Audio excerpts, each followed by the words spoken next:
don't get too many moments where it's just me driving somewhere alone, and I wish I had more of them. Like, it's a great moment. Well, yeah, like this morning I'm driving Ivan to school. I drop him off, and I've got about 10 minutes in the car. It's cold, like very cold again. Too cold. Right? And you're just listening to music, and those 10 minutes, it's like you do more thinking in that 10 minutes alone in the car than you do in an entire week sometimes. Oh, yeah. Like, it's just like everything crystallizes. Yeah. It's like shower thinking or toilet thinking. Shower thinking is, I do a lot of shower thinking. Well, that's good. But I find that the mode is different.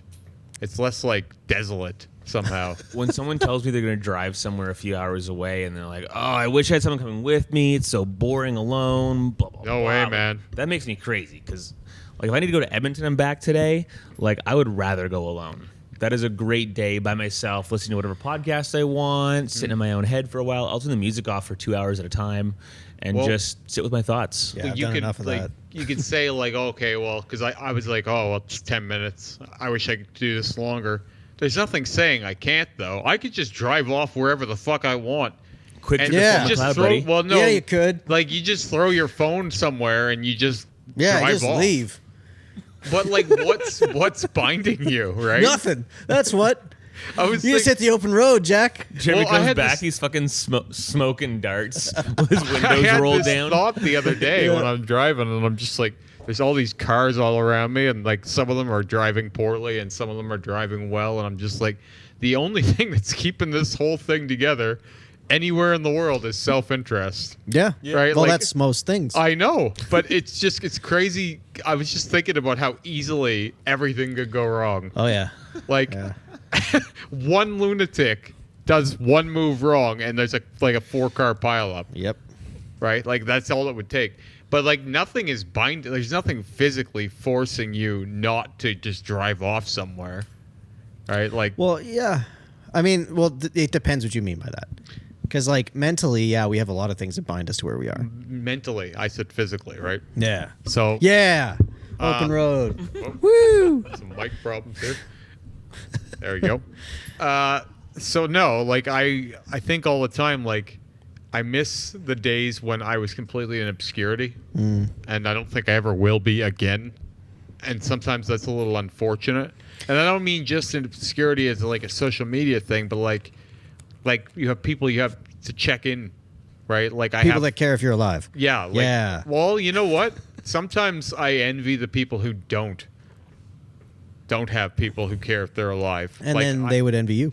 well, yeah, for sure. So I was going there as I had a coworker who actually he passed away recently. He took his own life. Oh, no. He was pretty influential in my life. He was a cook that I worked with for a very long time. He kind of trained me, sorta. I say sorta because I mostly trained myself, because especially back then, no one was very helpful to one another. Yeah. But anyway, he had nothing and no one. Like, literally, he would just bound around to different cities, work at a place for a little while, you know, make a mess, and then fuck off somewhere else. Like, that was his whole life, was doing that, until one day, I think it was because of the lockdowns and the harder time traveling. Yeah. I got news that he had taken his own life. Well, those Just people that couldn't get really away rely on anymore. freedom like that, like when they don't have it, that's like their whole life. Yeah. Like to be able to go and do whatever you want whenever you want to. Yeah, I got a call one Wednesday morning a couple months ago from my boss, and she wanted to let me know because she knew he and I were close, but he had kind of gone completely off the grid over the last few years. The last time I talked to him was like 2017. Yeah. And it wasn't because I hadn't tried. Like, normally when he would leave, we would keep in contact through text or whatever, right? We'd send each other jokes or memes, or like we both would watch the same podcasts, and we typically would find similar things interesting, right? So it would be just that kind of an interchange, and then that just stopped one day. Yeah. And it kind of got less and less, and then fell off a cliff. And as I talked to more people who knew him, it was like they were having the same from him. So I was like, well, I don't know if I did something wrong, but it was just, he just dropped everyone, and he was just gone one day. Yeah. He seems to have also gone full nihilist. You know, Oh, yeah. Sure. Like once you feel like you're so far out in the cold, you no longer have the urge to reach back into the warm. You feel that. Like I'm just supposing all of this. It's quite possible he felt that everyone else was kind of against him since he didn't feel accepted. That's what I was welcomed wondering. anywhere. I was like, I wonder if there's resent. Yeah, he probably felt like everyone resented him, even though that was just coming from his own negative cycle. What I was wondering is, like, did he start to then resent the people that he knew that had the things that he didn't have? Like, I wondered if that was ever a possibility of, like, because he's seen my life and sometimes he envied it. Like, I envy his life, right? But, like, envy can become resent. Yeah, of course. Right? Like, it can turn to, you don't even know what you have, you motherfucker. Yeah. Like, it can go there pretty quick. Yep. If you take the wrong mode, it can get there. And that's where I was wondering if it was something that I had personally done, not necessarily to him, but in my own life that he just became disgusted with, or like something like that. That's where you put too much of your own ego into it, Well, right? the problem is, like, those types of things, it might be you and your life, but it has nothing to do with you or your life. It has to do with him and how he feels about his. Like, long and short of it is, like, people don't care about other people. They care about themselves in relation to other people. So it's like, it doesn't really matter what you did or didn't do. Like, it's him and his own brain. Like, all you can do is live your life, and then how people relate to you, it is what it is. And, like, hearing of him passing was a strange thing because I didn't get upset. I kind of thought, yeah, that makes sense. It was inevitable. Like, that makes sense. But it's been a lingerer. Yeah. It's, like, plagued some of my own thoughts as I've been doing things, like, whether it's been work or just, like, throughout life. Like, that will residually pop up in my thoughts every now and then. And it's kind of motivated me in a weird way to not do the same thing.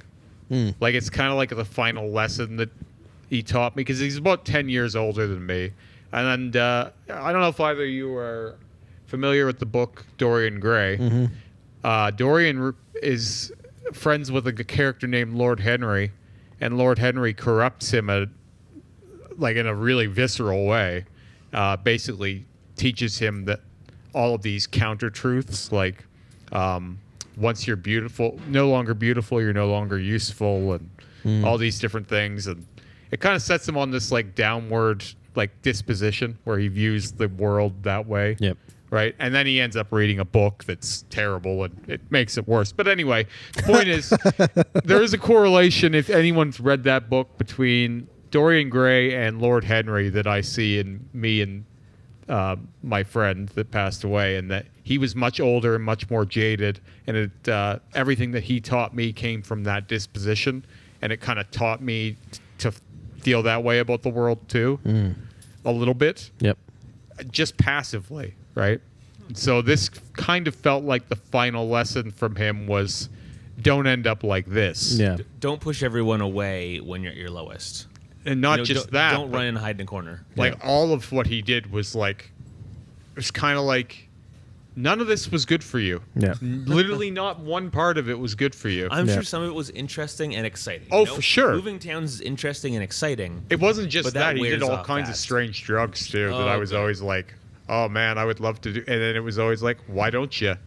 And I was like, well, I have these things. And he's like, you have excuses. And he's not wrong. But, like, I had things that tethered me to life. He was just fucking doing whatever the hell he wanted. Well, that's good if you are doing it to gain attachment.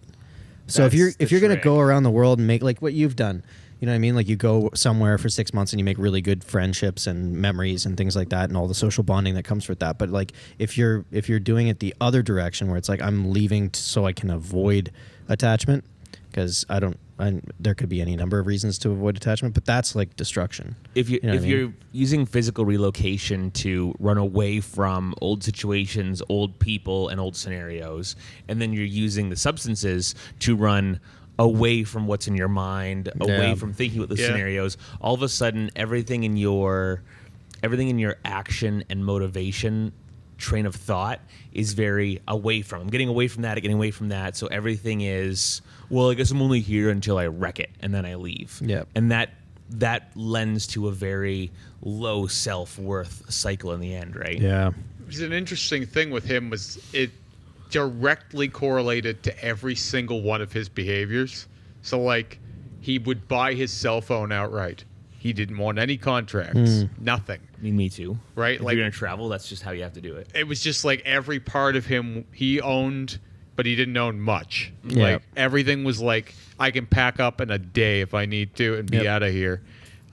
That's the way his relationships were all kept too. Like everything was controlled, and like you could see into it, but it was like he's trying hard for you not to, right? He keeps you at a distance. And there was times where you'd be talking to this person, and you're like, are you even being like a real human being right now? Like it was almost this fake, but it wasn't fake. It was like, it was really hard to tell apart who he was anymore sometimes. Yep. 'Cause the first couple times he left, because he left 4 different times and came back to this city in the time I knew him, it was like he thought things might be different somewhere else. But as he did that more and more, he was very well aware that he was doing the same pattern and it doesn't work. Like he admitted it. He's like, yeah, I'll get there and I'll be unhappy too. Yeah. And then I'll have to leave. Those are those sad And he'd realizations, smile. man. Like so many people get to those different posts, like or markers in their lives, and then realize that it doesn't do the thing that they thought it would. Like, I mean, I've hit a number of them and realized, Oh, me it too. didn't change me at all. Yep. And that's one of the reasons that like I work towards changing me, and then the rest of the scenarios as I move, I can still enjoy them wherever I am, however it is. But yeah, man, it's dangerous. That's like the trick of money. Like if you have money and then it doesn't do it, and then you have, there's lots of those things, unfortunately. A stumbling block for me was like romance. Like it was like I keep going for the same type of woman. And there were so many times I did it towards the end of that cycle where it was like, I've already fucked this one. Right? Like mentally and physically, I fucked this human already. This human is a type L7, and I've been at And L7 it was like- before. It was aggressively like it was stagnant, but in an aggressive way. So it was on a trend down. Yeah. Like I could see it. It wasn't like the slope was just, it was moderate, but it was getting near the bottom for me. Where I remember last time I was single, I was fucking around with this woman. It was like 35. I'm 27 at the time. She's got 3 kids. She doesn't have custody to any of them. And like she's got multiple kind of drug problems. And she's managing like a Wendy's or something. But she was kind of hot though. Like I was, Yep. and the whole thing was kind of hot to me too. Like where I was like, yeah, okay, I could fuck this I could do this. And I was like, no, you can't do this. You already know you can't. And this is just an older, more jaded version of what you tried last time, right? Like you're just getting older and finding older people who have those same problems, Yeah. right? To justify it, like, well, she's grown up a bit. No, her whole life is a train wreck. And my life will be with her. Yeah. And that will make me feel what? Good?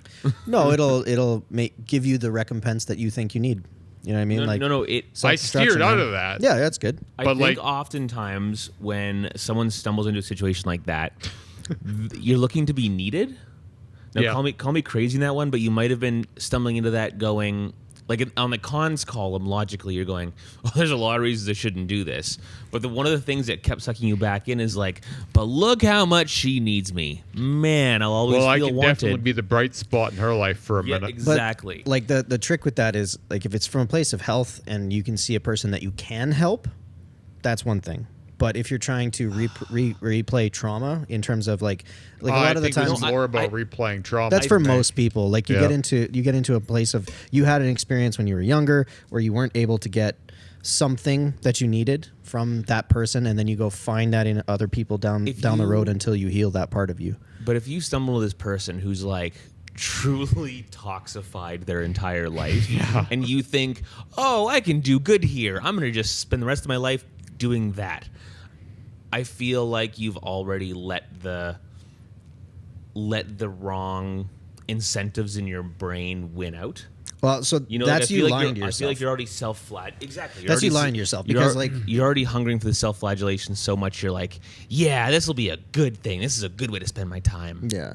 But if you're honest with yourself, when you can look back at those situations, you can usually see them as like, oh, I was in a state of self-destruction. Like this was a thing that I was trying to get something that was unavailable to be helped.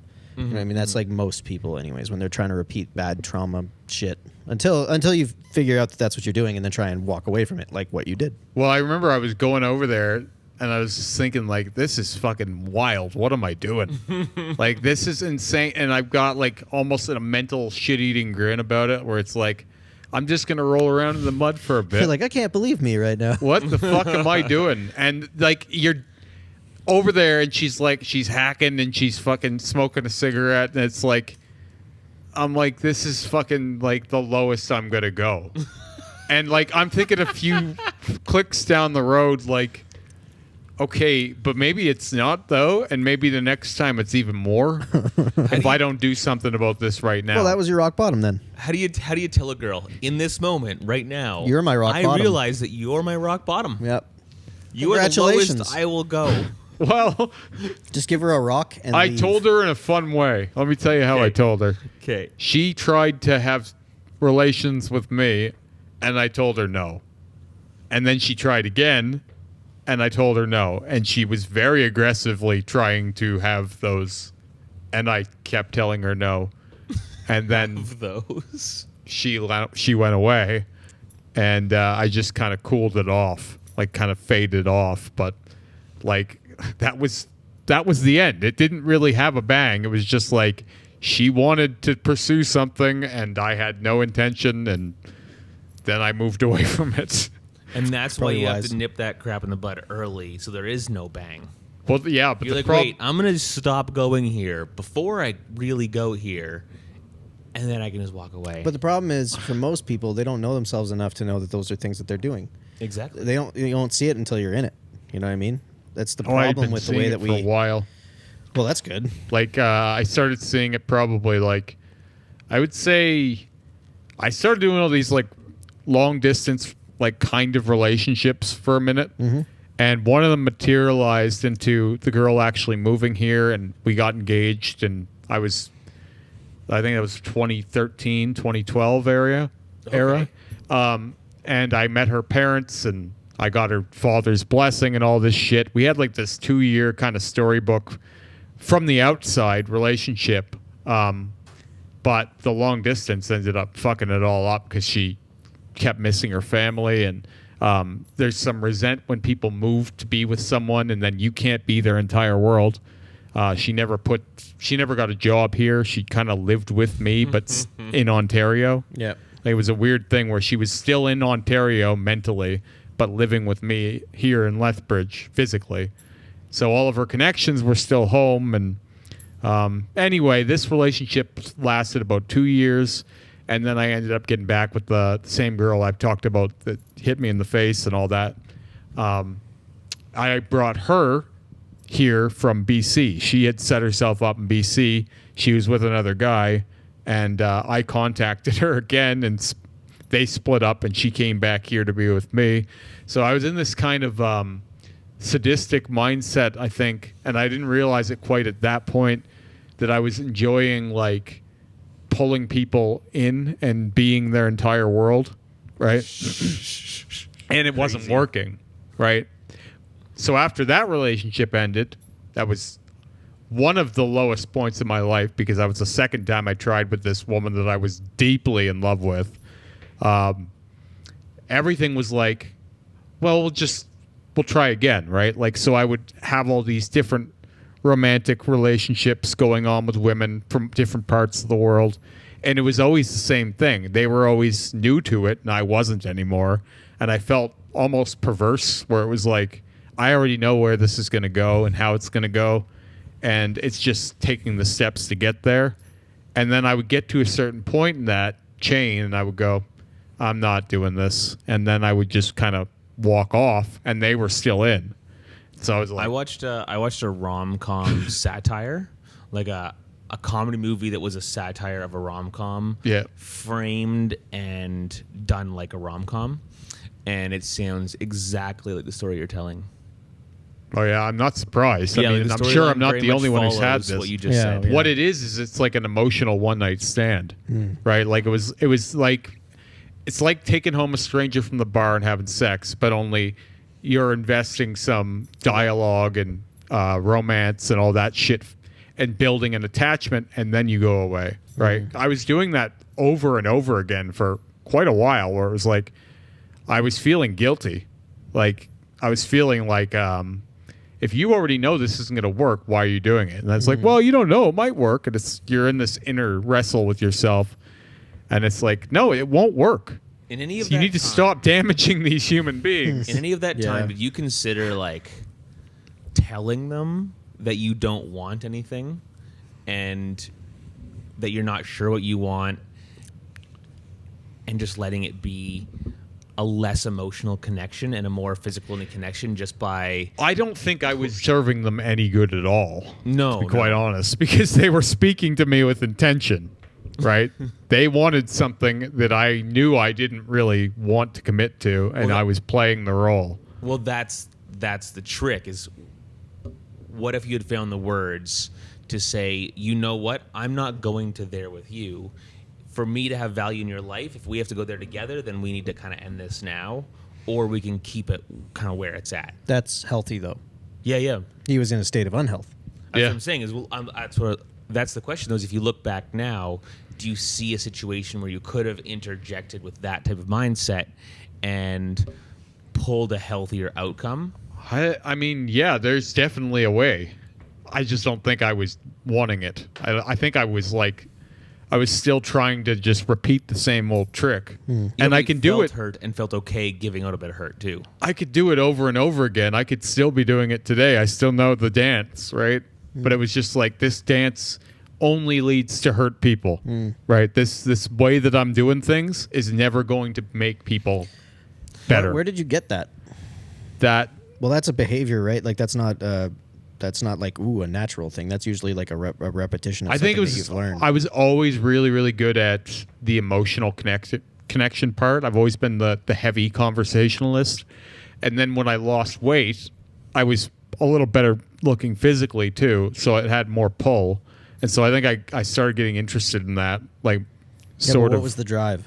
The drive, I think, was just to have a woman in my life that I was fixated on. Right. Right. Like I always needed to have. You weren't just trying to date a little bit. You're trying to find someone to infatuate on a bit. Yeah. Well, to infatuate on him. And then because he was staying cold, right? Like technically, mentally, it was like the idea is that he had to be the one that was getting infatuated on, but he was technically closed off from them. I don't know. It sounds like it's a little of both, maybe. Yeah. But like I was getting colder as time went on. Oh, gotcha. Like I was getting less and less warm.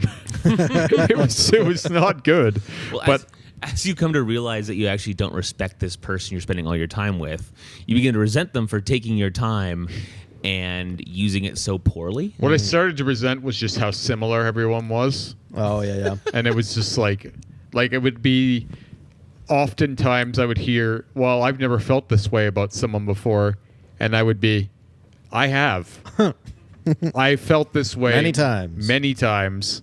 It's just chemicals, right? Like we'll feel this way for a certain amount of time. We might even meet each other and then it will feel even better.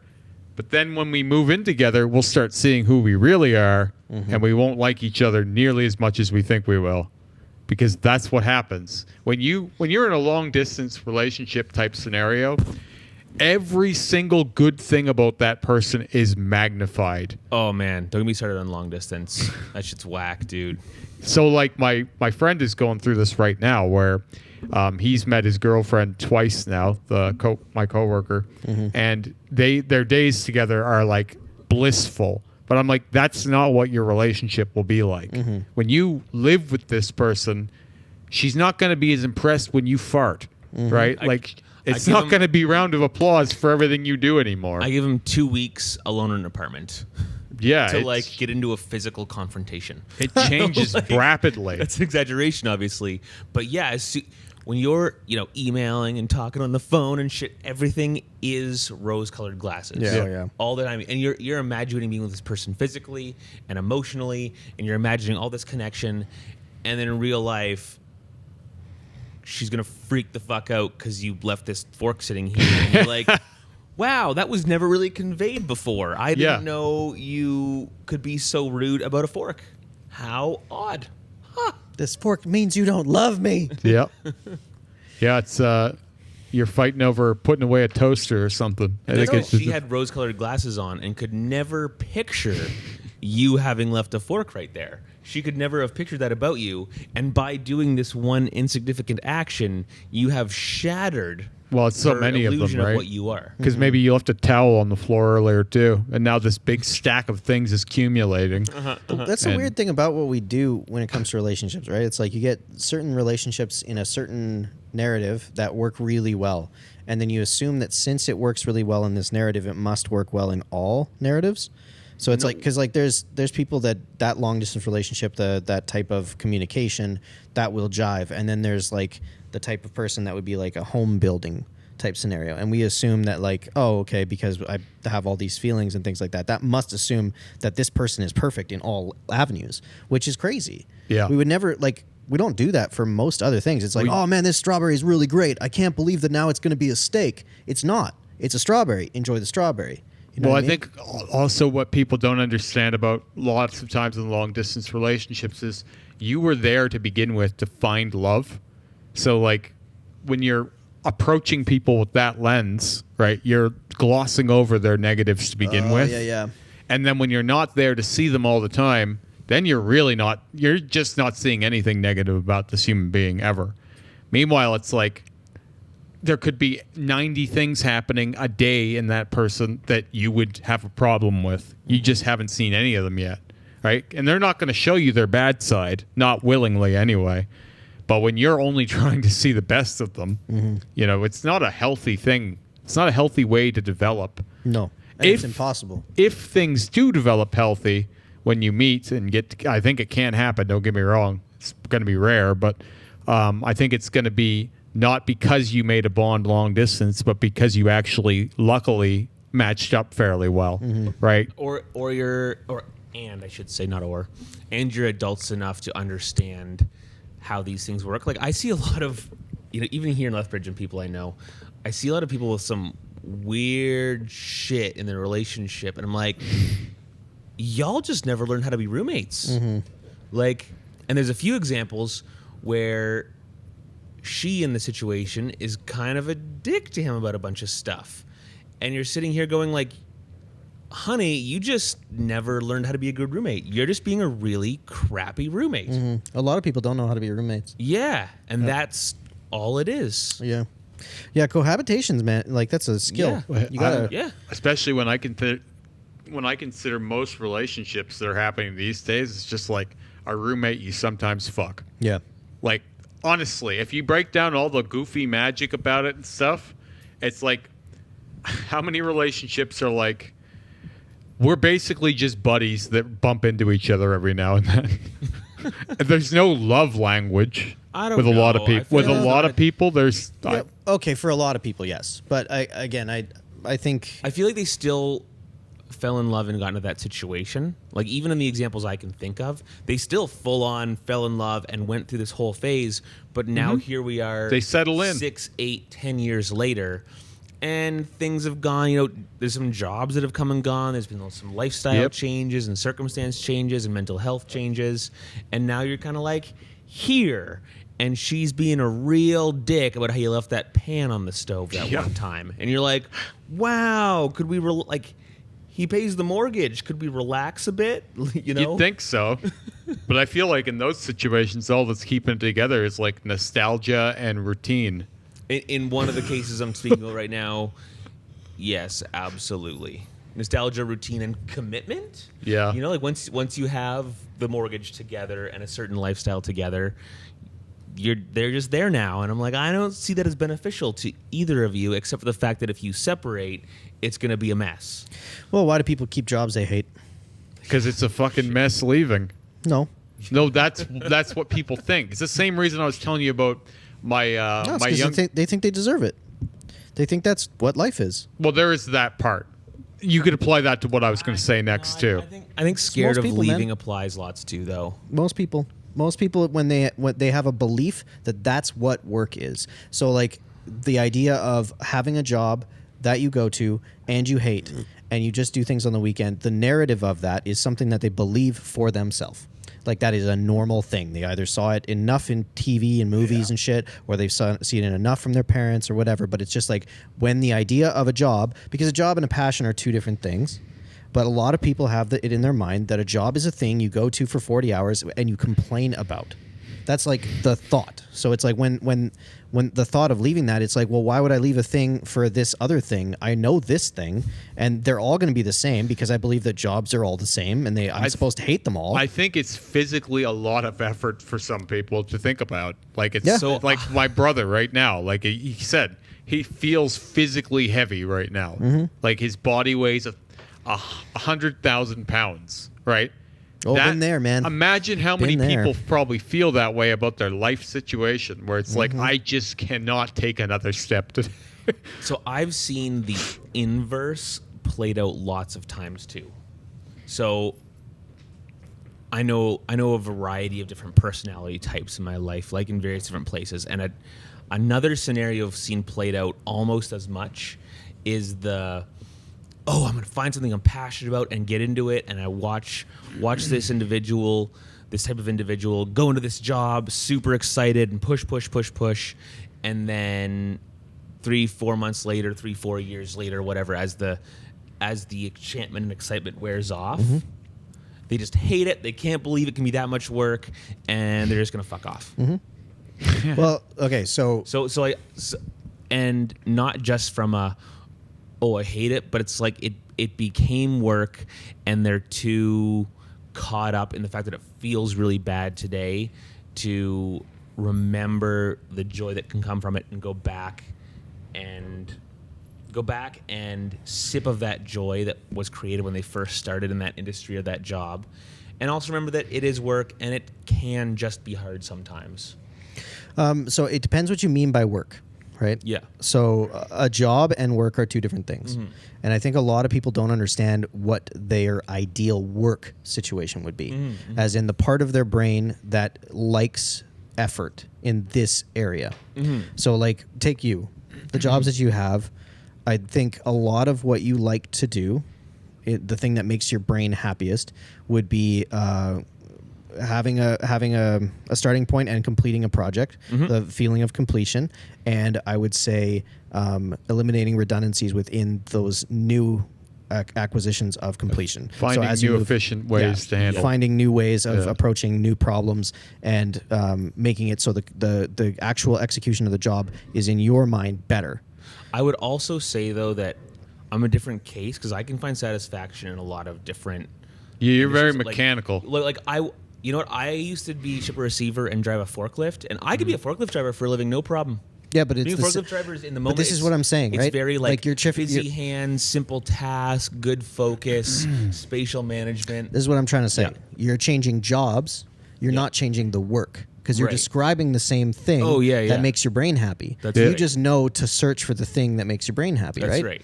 So I think a lot of people don't understand what work is for them. So they go to jobs thinking that will equate to the work. That being said, you'd have to have a situation where you had, like, pick a job that works for you. No, pick a work. No, but pick a work that you understand that your brain is happiest I know with. what you're saying, but what I'm trying to say is, like, a lot of people will just go take whatever fucking job they can find, right? Well, not just because they're not thinking about it and it's supposed to suck, but also because there aren't jobs available in every field all the time. Also, sure, our society now pushes really hard for people to be professionals. So, and I see examples of this in office managers, executive assistants, accounting type, business degree, whatever.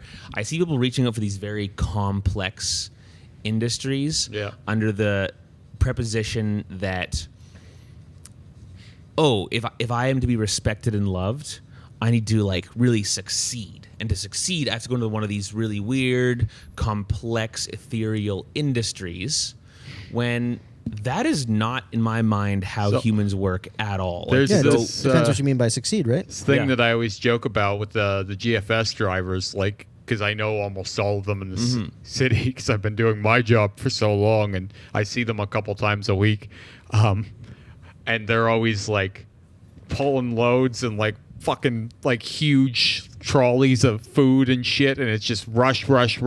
They're always in a hurry, and I'm just like, this is for me. Like if in another life I'm a GFS driver, right? I always say like I want to get on the truck, right? It's a like, busy, active, smart job. Well, it's exactly the same thing as what I've been doing, right? It's another thing like what I've been doing my whole life. It's not like a high intelligence job, but it's a snappy move. Critical forward, thought. Just Here fast. We go. Is this gonna fit in that door? Like you can tell a good driver from a bad driver. You're already pulling this pallet like quickly down here to cut into that door, and you're doing the quickly. Kate, does it fit in there? Does it fit in there? Kate, here we go. But like everyone would all say that because I've been making that joke for years. Like this is my next job. This is like my next step. Yeah. People will be like, you should set your sights a little higher. I'm like, why? They make all right money. Like, what the fuck's the problem? Well, that's the thing. We have this categorization that job means success. I think work means success. I think that work, like you can make anything you work at can be a job, but like not all jobs you're gonna like the work of. Mm-hmm. Like I could make a good amount of money doing data entry. Do I want to? No.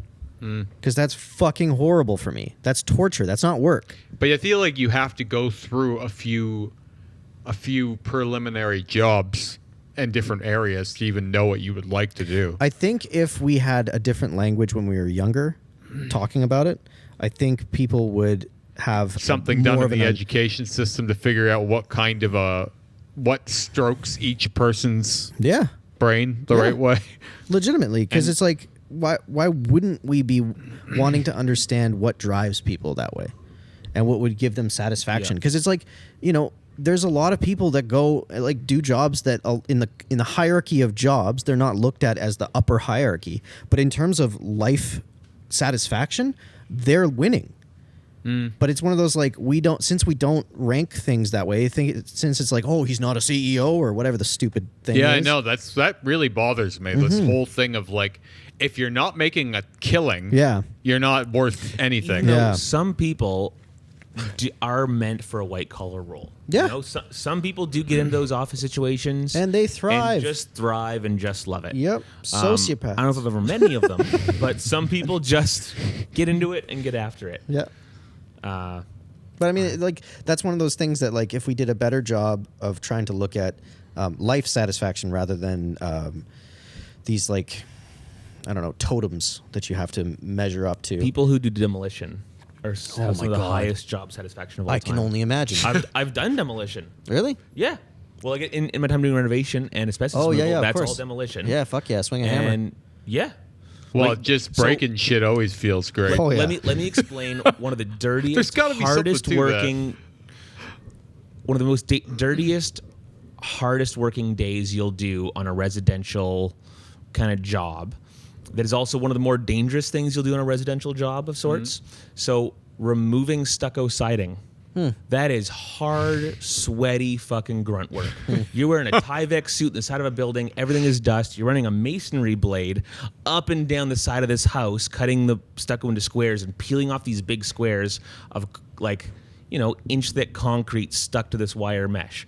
Everything is sharp and pokey and pointy and hard and heavy and You're getting dusty. me excited here. Yeah. So you're sweating and bleeding and singing along to the music and dragging this heavy ass shit into the dumpster. Just a modern day pirate, and pretty well. breaking shit off of walls. Yeah. And at the end of the day, you're beat and you feel fucking good about it. Yeah, I like the sound of all of that. Yeah. I like the sound. I like when I'm like so done at work at the end of the day. I'm just like, I could barely have a thought in my head because I've worked so hard that I'm now tired. Right? I used to have sleeping problems when I was young, and for me, I'm not saying this is for everyone, but for me, it was like, oh, I just didn't work hard enough. Yeah. Because now I don't have any trouble sleeping. At the end of a day, I pass out earlier than I want to. There's times when I'll wake up in the morning, I'm like, oh, I meant to stay up a little tonight. That was the only time I'm getting today. Last night, I had an hour and a half, and I passed out before it started.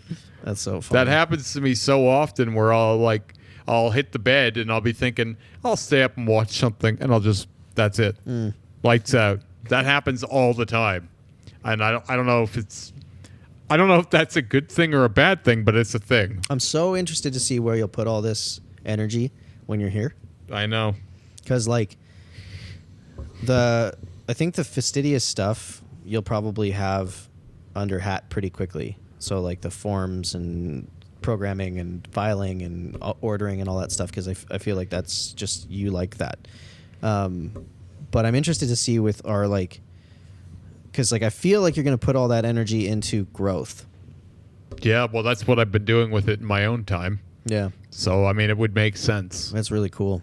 Like, but yeah, the mechanical stuff does, like all the little bits and pieces. I love the math of things. Yep. Right? Like, I'm always doing numbers in my head. I'm crunching numbers all the time. Even for my own finances, like, my brain is just always crunching numbers and calculating things. And I've just always been that way. I don't know why, but I've just found some kind of a strength in that. And it even influences everything I do in jobs that it doesn't directly correlate. Subconsciously, you know that doing the math will make your life easier. Well, I see patterns in things. Because I do the same thing. All the time in my work where it's like I'm second saving, and it's things that other guys never even think about. Like, it's just like, oh, I'll do these two things together because they're basically the same. If you should be one thing, you should be efficient. Starting my tasks in electrical, I would lay out a job and I'd say, okay, it obviously depends dramatically on what the process looks like, and I would sit there and decide if I'm going to do things kind of like this part to completion sequentially that way, or if I'm going to sequentially do one layer of each task on each thing and slowly build from start to finish. So now, I'm so not this. Oh yeah, so before I even start the job, I understand exactly the process I'm going to use. I'm going to say, okay, I'm going to start by drilling all the holes, and then I'm going to do all the mounting of this type of thing, and then I'm going to do all the installing of this type of connection from here to here, and then after that, then I'm going to start installing actual conductors from here to here, and then I'm putting, I'll do it either in layers, or I'll start to finish this portion of the task, start to finish this portion of the task. You're speaking my language. Yeah. Because Man, almost everything I do, nuts.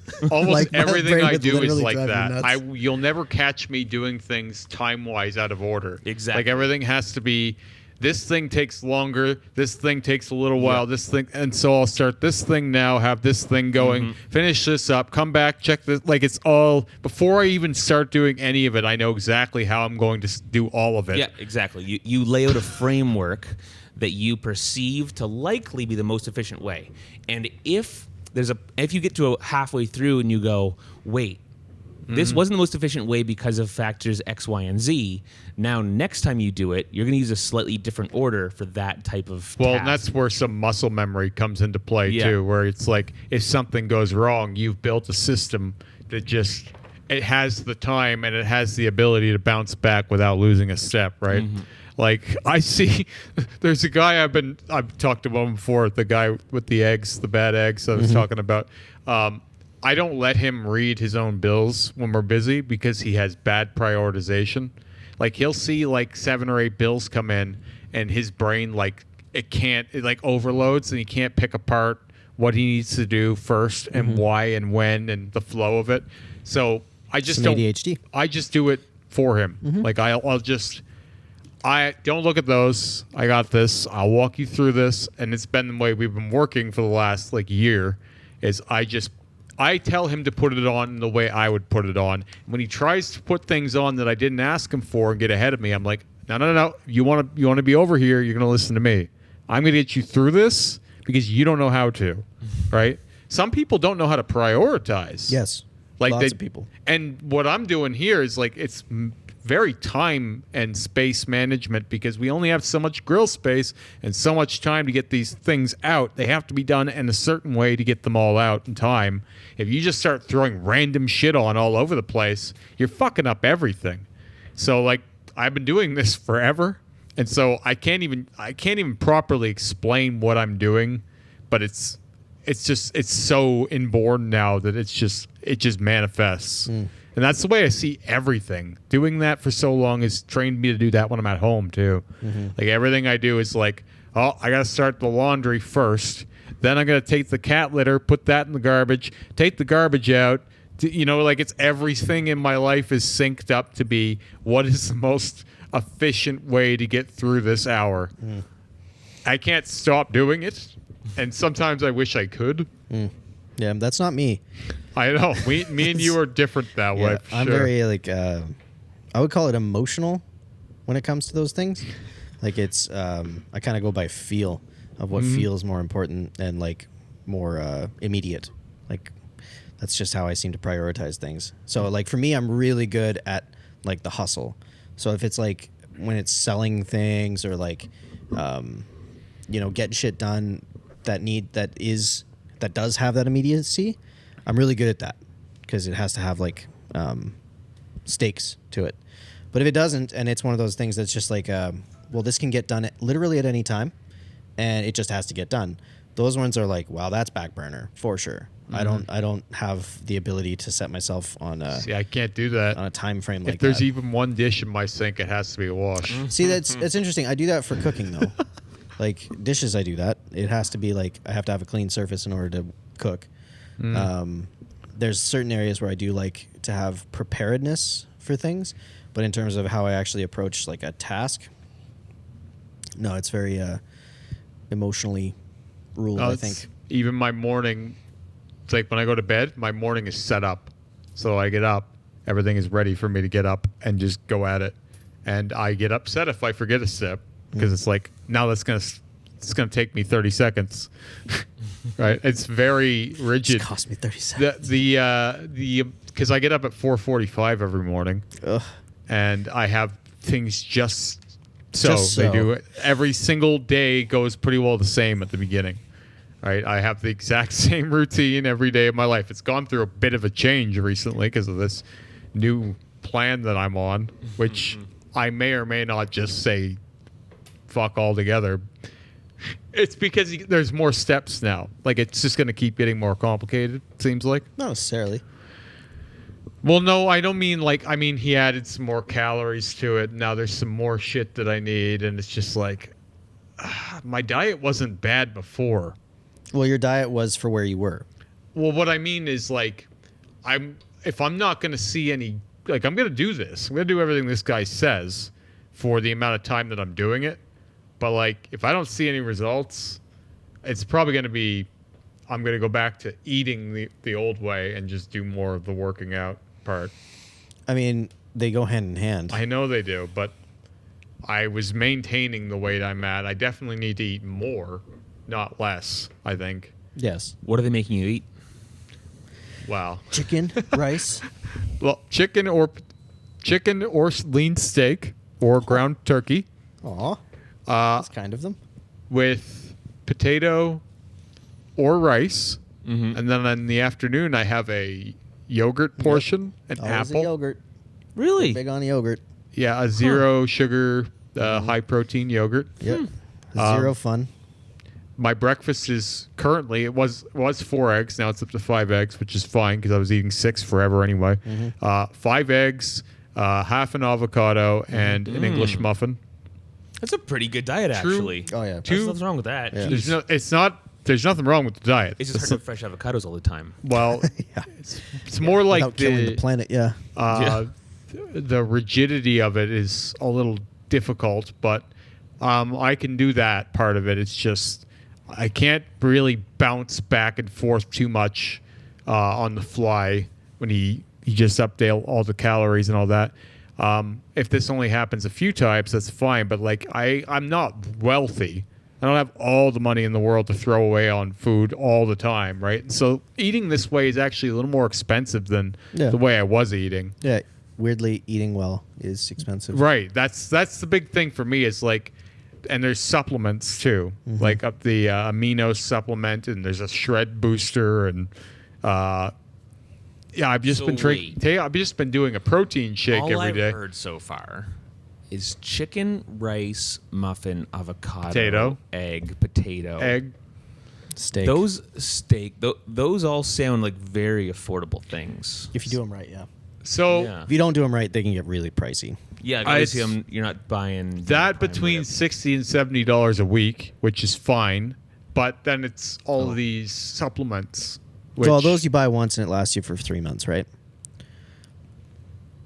I think I got about a month of one thing for $40, a month of another thing for $40, 2 months of something for $40, and then the protein I'll be going through every 20 days for $40.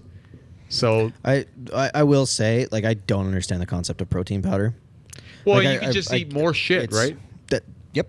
But at the same time, I don't know, like eating more chicken is really the answer. Oh, fuck chicken, man. Chicken's so, like, if you're not eating chicken thighs, which they never get you eating chicken thighs, there's nothing in there. All you're getting is protein from it. Like, you're just getting your aminos, in which case that's why they'd say, oh, do a protein shake, because it's not a very valuable type of meat. If you don't have fat, you don't have any of the vitamins, like the micronutrients.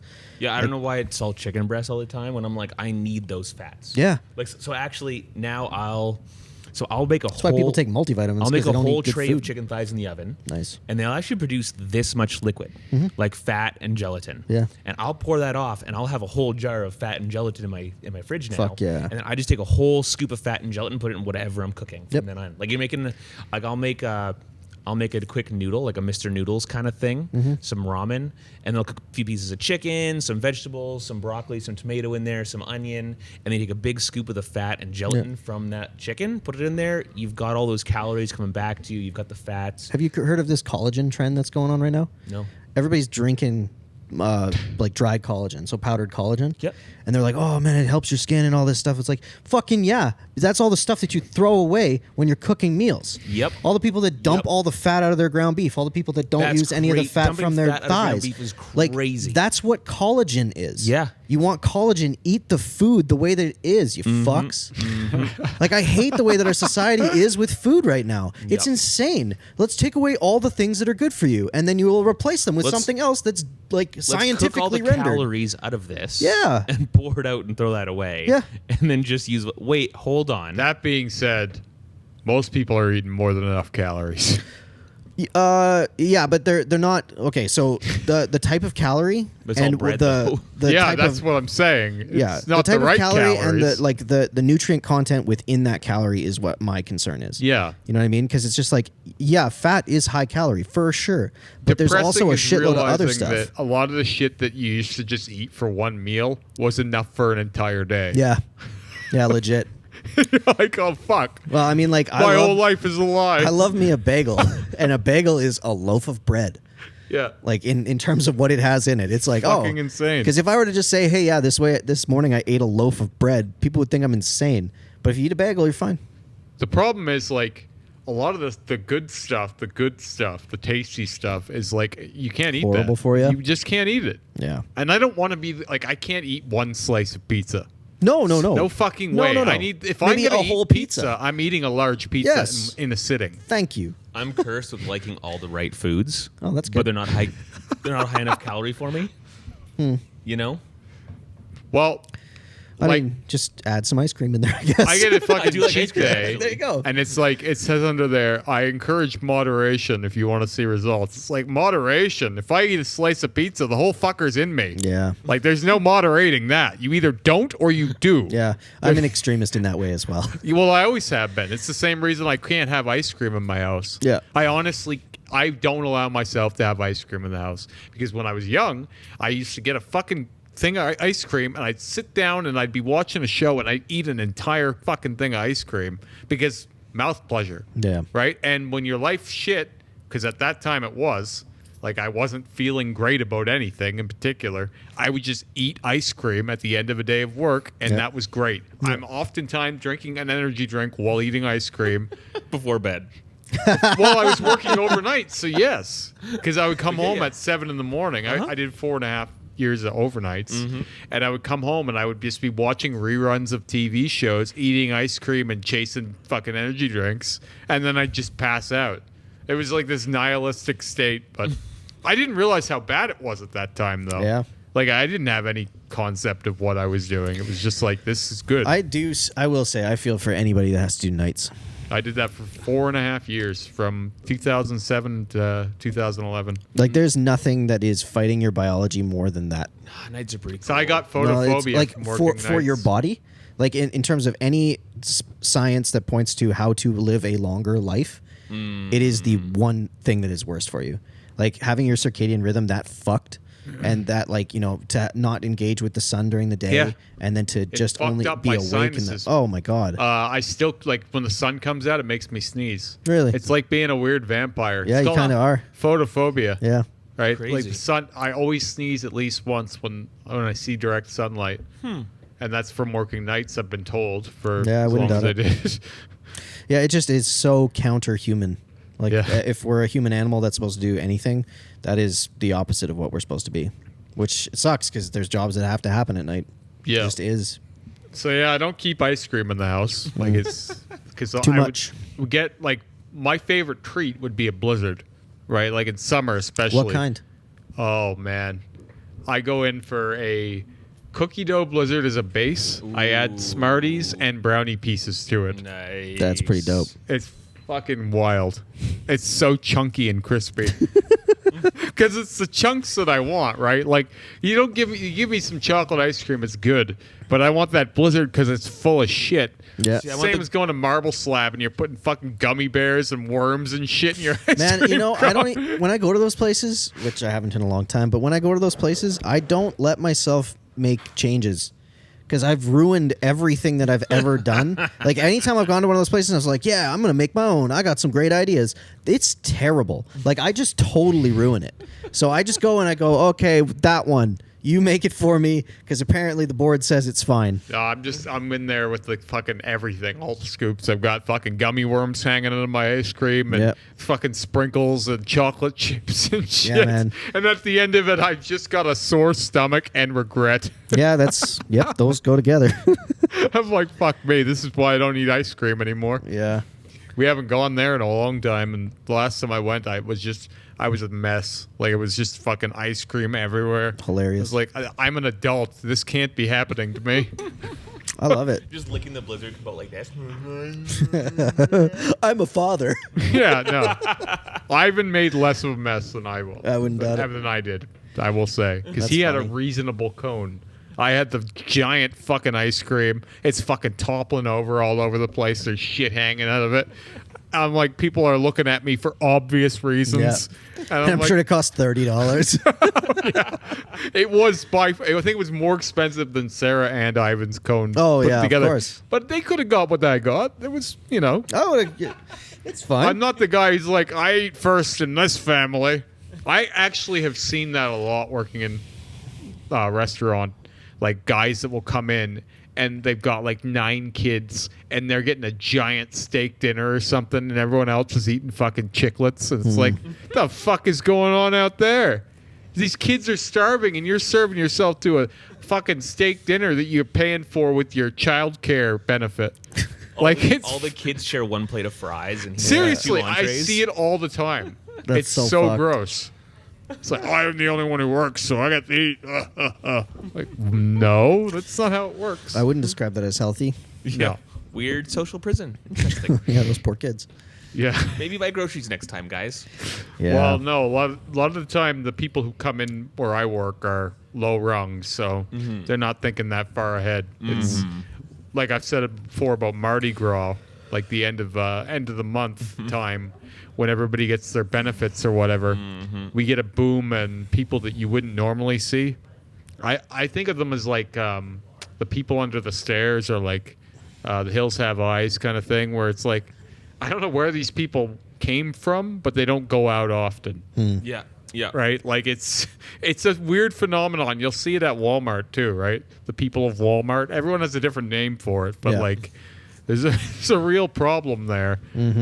Scary. Yeah. It's like my worst nightmare. Yeah, there's lots of people that are kind of stuck in a financial and mental prison where they kind of just stay in their Yep. own little space. I have no idea how to get out of it. When they do go out, they go to Walmart and Humpty's. Yeah, you're not wrong. Yeah. And the two Or places, Denny's. two Or places Denny's. you don't want to go. And then they go home again. Yeah. Well, I I've seen a lot of that over the years, and it's always like instructing me not to do it because I've seen it growing up too. My parents were a little like that, where it was like, I don't want to end up like you guys. I want to make better decisions and not ever do this. I've met those people before that say, "Yeah, I never left Lethbridge. Went to Calgary once." Like, whoa! Oh my god!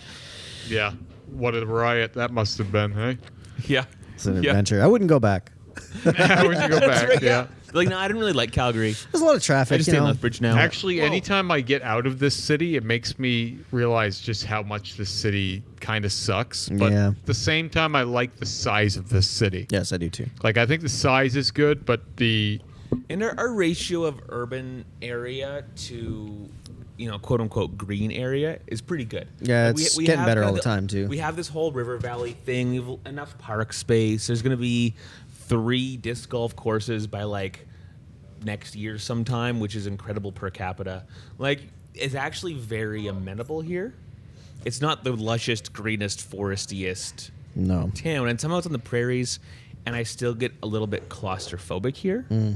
But it's actually like a very chill, reasonable town. Yeah. The only thing I really don't like, if I had to complain about one thing, is the stupid pressure changes. I didn't understand how bad they were, but I've been noticing it more and more, They've been and like hardcore this how much year. it affects everyone in this city every like- time that a pressure change happens. especially if you have bad sinuses too. Oh my god. Because it fucks me up. I know Rick's always complaining Yeah. about it, and I get it. I have no distinguishable effects, but I still feel 10% off for 36 hours. That's the thing. It's just like you're I just kind of. still It's kind of feel like, a bit ugh, like- everything's bad. Am I tired or dizzy? Like, there's something's fucking off. Yeah. Possibly both. Yeah, yeah. How you feeling today, Scott? Tired and possibly dizzy. What a way to Gonna be a feel. good day. Yeah, I will say that's like my number one dislike. Like whenever I get to go out to Kelowna, I'm like, oh, it's just consistent. Even as the weather changes, it's just consistent. I'll be there soon, so I guess I'll have to let you know if I feel the same way. It's enjoyable. It's Yeah. a nice climate. Yeah, I'm not. Even in the wintertime, it's a nice climate. I've never really I've been through BC, but I've never spent any meaningful time there. I would say Kelowna is different than most of BC. Is it? Yep. It is like, I don't know what it is. Maybe just the valley that they have there, but it's a little bit nicer than like if you go closer towards Alberta, like elevation gets higher. I guess that would make sense. Mountains, all that shit. All those areas are pretty snowy. And they get real winter. Yeah, they get real proper winter. Kelowna has this like, yeah, it's snowing, and it'll probably melt soon, and it's snowing, and then rain, and I don't know. It's just a different vibe. It reminded me of like northern Italy. So the only times I've ever been on planes in my life, and I've been on planes 6 times, it's been like Oh man, I couldn't count how many planes I've been on. I've only been on 6, but it's always been I'm going somewhere for a very specific reason. And so plane rides have taken on a weird existential sort of feel to me, where you get on a plane and it's like your life is changing, right? Like that's the way I view planes, because that's the only reason I've ever been on them, is to go somewhere. Like when I met a girl from Ontario, and I went back there to visit, and when I went to BC to do different things. Anyway, coming back home, you're always leaving different than when you went, or at least I have been. Like, it's never been just, I went for a pleasure cruise. Yeah. Like, I've never done that move. It's always, I'm on a plane for a reason. It's going to be a big deal. And that's very much what this one is, too, because I'm leaving my job, going over there, coming back, and I'm done at my job, right? So it becomes a bigger thing. When I get on the plane, it's going to be like, life is going to change. Yeah. Sounds like you're taking Sarah to Mexico next year. I should. Probably Costa Rica. She wants to go to yeah. Vegas. She wants to go to Vegas. Nice. But, nice. That's an easier one. And her family wants to More go to expensive. Germany. I have people in Germany who want me to stay with them already, actually, while I'm there. But I don't know. That's always shifty, because how much do they really want you? You know what I mean? Like someone says Depends. to you, Remy, if you're ever in Germany, Look me up. yeah, and it's like, I mean, for an there's hour a in the lot of afternoon. people that are absolutely that way. Yeah. you think? Yeah, like especially in Europe, the hospitality thing, and like bring you into your home, show you around the city, and like because they take a lot of pride usually in where they are and where they live, and it's like very normal thing. I can't even imagine offering someone, come to Lethbridge, let me show you around. Oh, I've had to do that for all of the guests that have come here. What do And you it show is them? The best thing I can show them, well, it depends what kind of person they are. Like usually, I always show them the owl Oh yeah. because it's just quirky and they end up loving it every single time. Let's go to the Galt Museum. No, I never do that. I never do any of that shit, but I take them out to Waterton. Yeah. I make sure that I take them out to Waterton. Because like they think Canada and they think that. You know what I mean? That's they all have this image of Canada being nature like that. And they come here and it's like, well, You're this just is think, like, hella flat. Fucking with people and just talking like a Canadian. Eh? A Hey, boot? how's it going? Hey, boot. Oh, I had a good day. Yeah, I love how little you know how to talk like a Canadian. Yeah, there's Hey, only a boot. so many Hey. of them. It's important to get them all in, Yeah, though. that's fair. Yeah. I Right. think the Canadian accent Dog is sleds. changing. I love listening to someone. Where was it? Ali had a client last week that was from like Okotoks or something, and her whole accent was like this. Oh, Valley Girl? Everything was Yeah. but from Oh my God. Okotoks or some crap. I think that's called university speak. yeah. Because I swear that's where they get it. Everything's a question. Oh my God. Like Oh, that everything sounds she annoying. said I'm the whole inquisitive? time was like this, and I'm not even exaggerating. I question And- my existence. And there were guys with that accent now. Yeah, oh yeah. Yeah, Oh, and it's no. bros messing have with it. me. That can't Bros be. have it for sure. Yeah. Yeah. Ugh. Yeah, man, it's a thing. I don't get it. Yeah, But that like extends beyond region. That's just like yeah. it happens at I think it's universities. I don't think the South Park helped. Did you No. ever see the South Park Christmas special? Ah, The I One got it. Road? Oh yeah. Do you know anyone named, what was the guy's name that was a dick? Everyone in Scott. Canada Scott, knew? yeah. Scott's a dick. That's Scott. He's a dick. Yeah. It's like, yeah, there's only one Scott in all of Canada. Yeah. Everybody knows who he is. Yeah. One fucking road. Like, that really did damage to Canada. I really the hope. one follow the only road. Like that's one of my favorite skits from all of South Park. Because we do. Like I've driven that one road a Yeah. lot of times. Yeah. Welcome to Canada. There is just one road to follow to go across the country. I'm really hoping crazy. that South Park does a convoy episode about the convoy on the one road. they're gonna. I really hope so. Man, they're gonna. Just everybody on that one road. I'm calling those guys after this. Yeah. It's an easy, Get him on the it's phone. an easy Yeah. 20 minutes is what I see, Oh, right? 100%. Like, Yeah. sometimes Yeah. it's like you have an idea that's just too good not to parody it, right? Where it's like, if you let this one pass, that was an easy episode for you Yeah, guys. that's a Well, layup. especially it's full of like weird politics. It's full of potentially racial stuff. It's full of potentially All kinds like, of polarization. Yeah, all like It's a full of wide net. right versus left stuff. It's a very wide net. It's wild.